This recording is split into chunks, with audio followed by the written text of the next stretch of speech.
The Phillips Curve. The Phillips Curve is an economic concept that demonstrates the relationship between inflation and unemployment.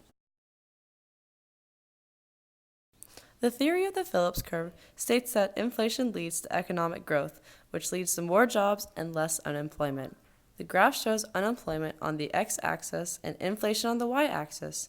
The graph also shows the short-run Phillips curve and the natural rate of unemployment on the long-run Phillips curve.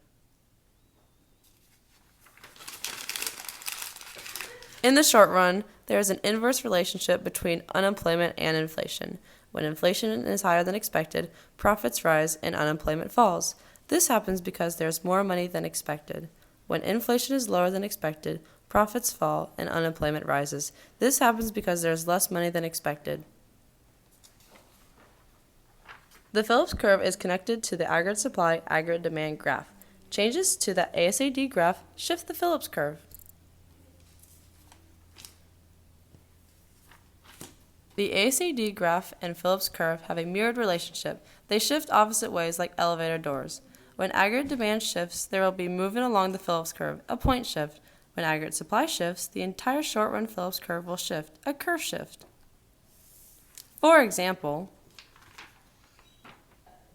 the cost of producing Fruit Loops rises because it is more expensive to produce Fruit Loops now. The supply of Fruit Loops decreases.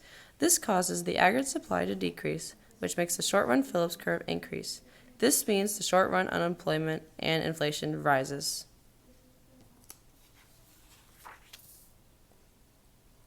Fruit Loops become 150% tastier because of the secret recipe changes, sugar. Because people want Fruit Loops more, the demand of Fruit Loops increases. This causes the aggregate demand to increase, which makes the point of equilibrium on the short-run Phillips curve shift towards inflation. This means the short-run unemployment decreases and inflation increases.